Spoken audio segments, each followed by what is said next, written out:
Bisa ceritakan nggak gimana awalnya grup ini terbentuk? Jadi artinya Nawasena itu Apa aja yang dilakukan Nawasena? Berhubungan sama misi kita, menjembatani, mewadahi, sama menghubungkan orang-orang yang berkekurangan ini. Walaupun itu di tengah kota, ternyata kan masih banyak gitu. kami ini pengen ngebuat kalau misalkan mau dimanapun Anda lahir, mau dimanapun posisi Anda sekarang, semua orang punya kesempatan untuk mewujudkan mimpi.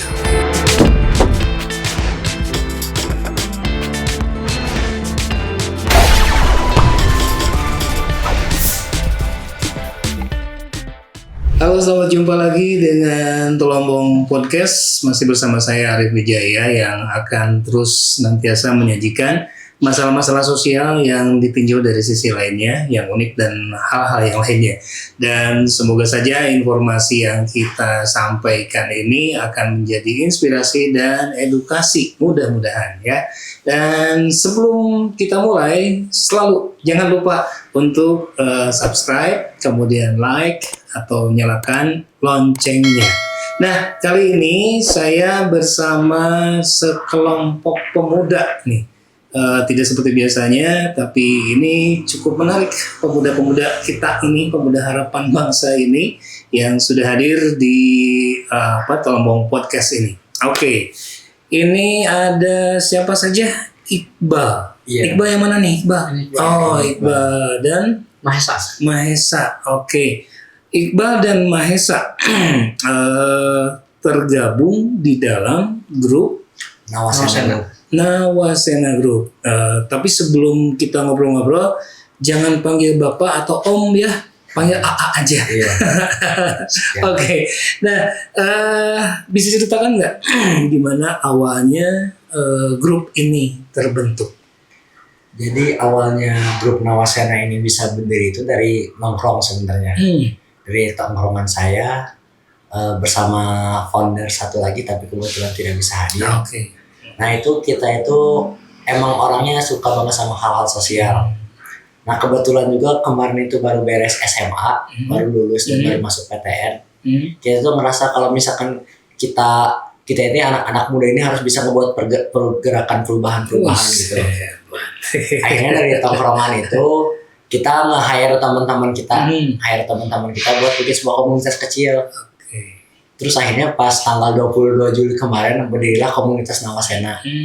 Gitu. Nawasena baru beberapa bulan ya, tapi saya lihat sudah banyak kegiatannya. Nah, ini satu perguruan tinggi atau kayak gimana nih kelompok ini? Beda-beda. Dari beda-beda kampus.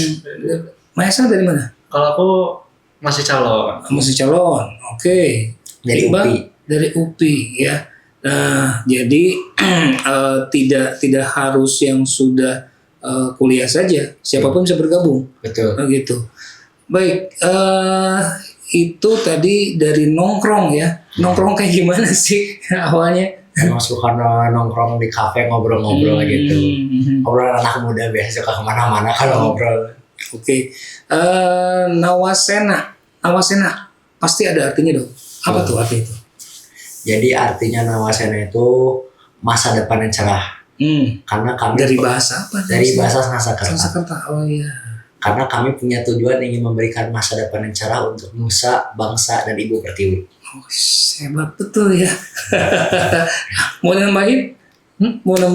Udah segitu. Udah segitu aja. Baik. Nawasena. Nah, Nawasena itu sendiri ketika terbentuk di awalnya itu, apakah misalkan ada beberapa orang yang kita bentuk Nawasena aja, atau memang cuman 3 orang ini, satu orang lagi nggak ada ya? Nah, jawab kedua. Oke. Jadi itu awalnya Nawasena itu kepikiran cuma bakal jadi tempat ngumpul aja sih, bukan cuma ngobrol-ngobrol anak-anak. Tapi ternyata dari temen itu yang kebetulan tidak hadir sekarang, itu punya terobosan. Daripada cuma jadi sekedar diskusi, kita bikin aja satu aksi. Di situ akhirnya aksi apa yang bisa dilakukan agar bisa berkepanjangan, akhirnya tercetus untuk membuat sebuah komunitas. Iya. Nah untuk awalnya tuh kita itu narik dari teman-teman dulu. Kayak misalkan saya narik teman-teman saya, Terus kemudian founder saya satu lagi narik teman-temannya, salah satunya Mahesa. Gitu. Jadi yang founder itu hanya berdua saja ya. Mahesa itu tarikan dari sana di luar. Oke. Nah, jumlahnya sekarang sudah berapa orang? Sekarang alhamdulillah untuk kepengurusan sudah ada 25 orang. Wis, lumayan ya. Itu juga dengan pembinanya jadi 26 bersama 26. Oke. Nah, aktivitas Nawasena itu sendiri bagaimana saja? Apa aja yang dilakukan Nawasena itu? Sekarang sih kebanyakan masih di lapangan ya. Kita sekarang lagi fokus di program ke panti-panti asuhan. Itu kita membuat gerakan gimana sih cara kita dari waktu luang kita tuh bisa jadi bermanfaat untuk orang. Jadi kita ngebawa ide-ide kita untuk ngebantu ke panti asuhan dengan cara kita juga di panti asuhan itu ngadain acara, memberikan bantuan sumbangan. Kita juga nanya gitu, panti asuhan tuh sekarang tuh mereka butuh apa. Contohnya baru aja habis tadi banget kita tuh habis ngadain juga ke panti asuhannya. Nama programnya itu Kembara, kebersamaan bersama Nawasena singkatannya.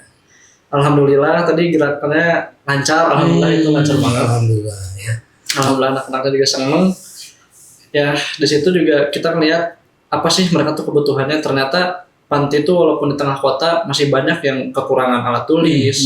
Terus ada juga anak kelas 12 yang ternyata kurang pengetahuannya buat masuk PTN. Gimana cara masuknya, cara masuk itu ada dari mana aja. Ternyata masih banyak dan kurangnya. Dan mungkin itu bisa kita kembangin ke depan lagi. Rencananya kita mau membantu mereka ke sana. Oke. Nawasena ini sendiri kalau dilihat dari inti pergerakannya itu di mana? Apakah bidang sosial atau bidang apalah yang lain? Bidang apa aja tuh? Jadi kalau untuk intinya pergerakan Nawasena itu di sosial pendidikan.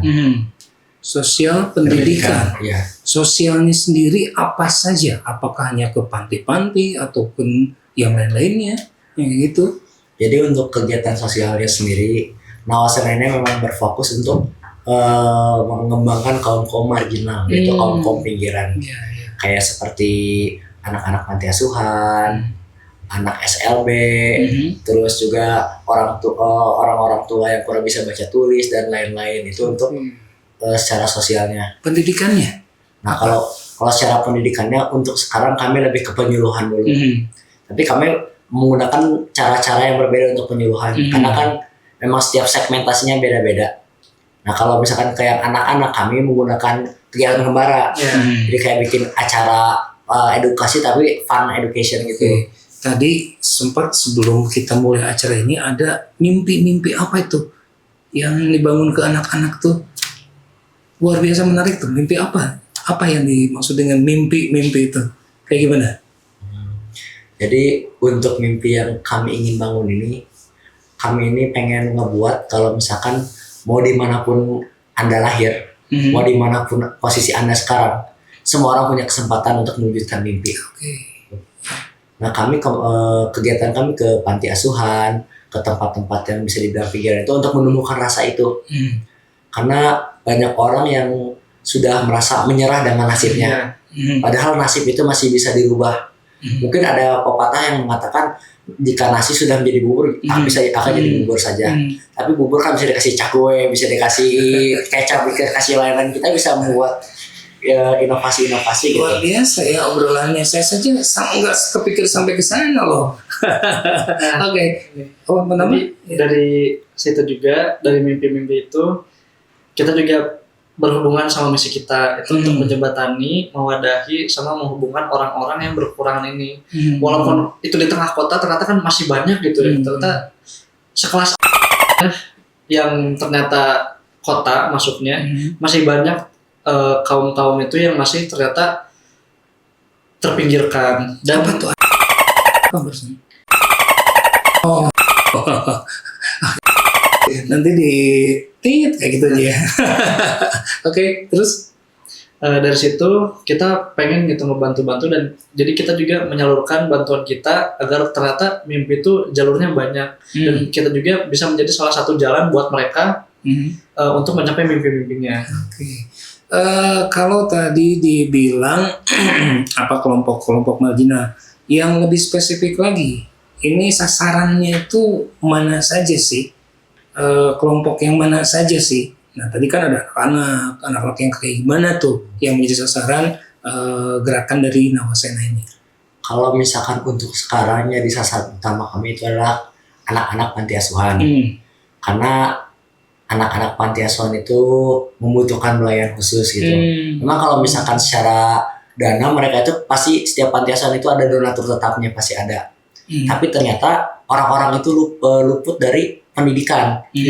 Nah, kami kan tadi habis dari panti asuhan itu ngobrol panjang lebar bersama pihaknya.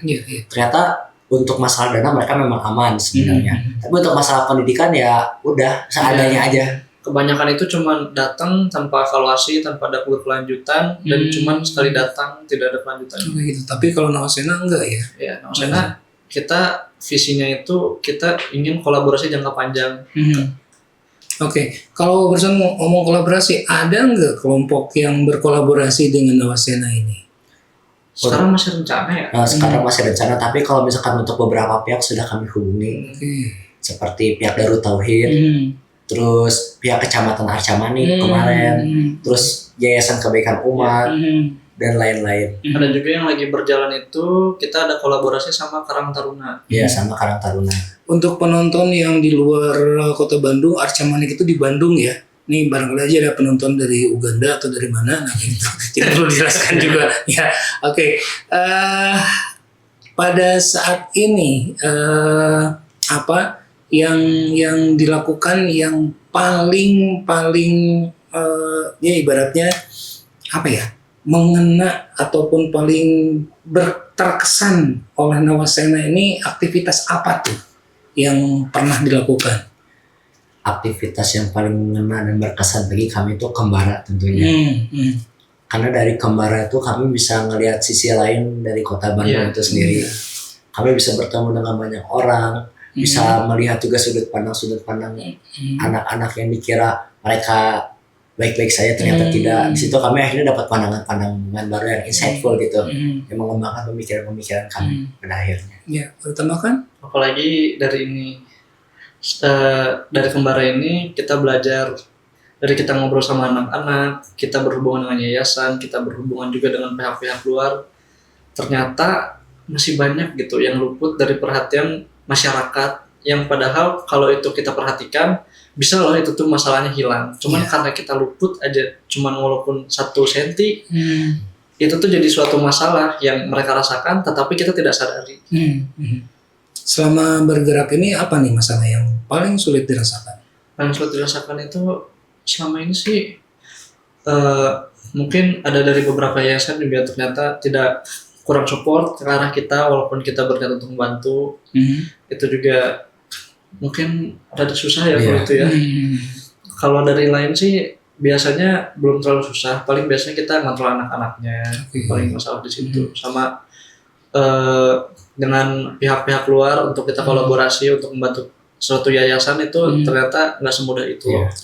Nah tadi direncanakan Nawasena ini ketika memberikan edukasi atau apapun kepada anak-anak itu, ini sampai evaluasinya direncanakan berapa lama tuh dari awal bergerak sampai ke evaluasinya? Kalau misalkan di program kami itu sehari itu 4 jam. Kenapa 4 jam? Agar lebih maksimal, karena kan dalam proses mendekati seorang kan emang butuh waktu. Jadi kami emang sengaja lamanya itu di proses pendekatan itu agar output yang ingin kami sampaikan itu lebih mudah masuk kalau sudah ada kedekatan gitu. Mau nambahkan? Kalau dari belakang layar lah, aku nambahin belakang layar aja. Nah ketika bergerak tentunya Nawasena tidak sendirian ya. Tadi kan disebutkan ada kolaborasi.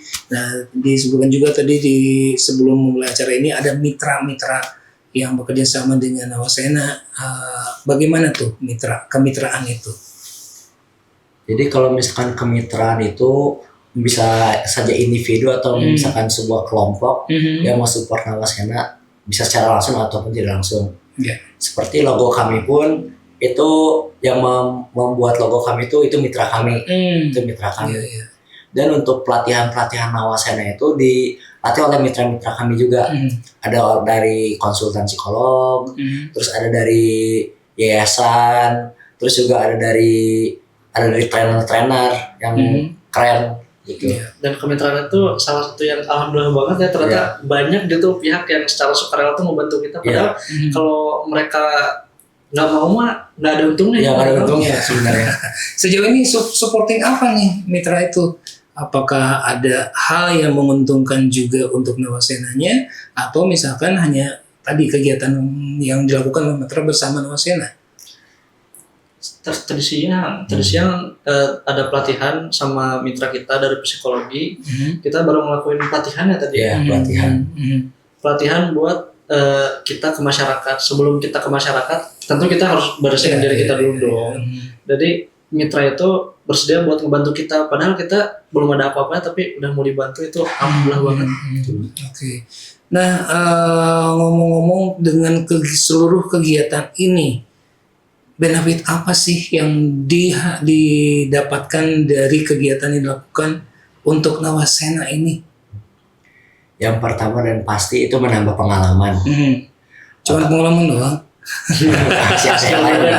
Oke. Terus kedua bisa menambah skill public speaking, karena kami benar-benar menghadapi berbagai orang yang heterogen sekali.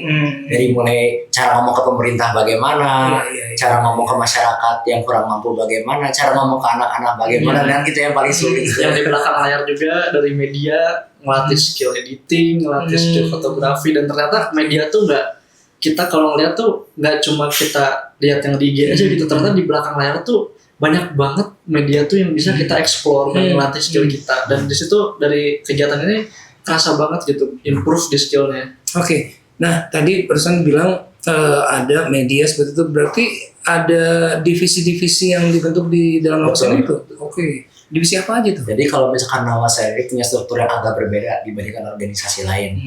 Jadi kami ini punya struktur seperti layaknya ke universitas. Jadi ada officio, officio itu berisi 6 orang, 3 orang ketua sekretaris bendahara, trinity organisasi, terus ada kepala departemen.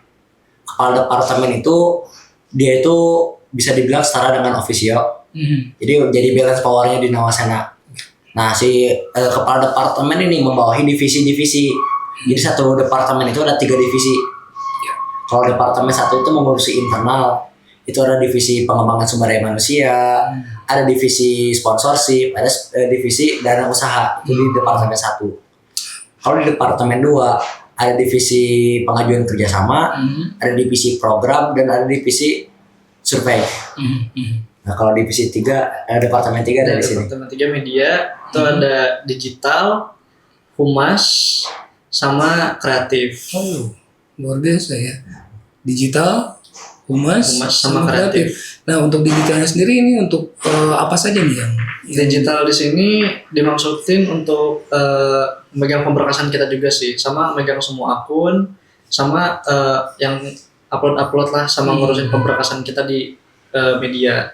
Karena di situ dibutuhin banget, dan di situ jadi butuh digital. Oke, tidak terasa waktu sudah hampir habis nih. Dan tapi masih ada satu pertanyaan, ini masing-masing pribadi ya, yang mewakili Nawasena. Apa sih harapan Iqbal sama Mahesa masuk di Nawasena ini untuk ke halayak ataupun untuk diri sendiri? Mangga, silakan. Kalau dari saya pribadi, harapannya Nawasena ini bisa menjadi tempat berkembang untuk diri pribadi dan untuk teman-teman juga. Dan juga bisa berdaya untuk masyarakat luas gitu. Kalau harapan dari saya.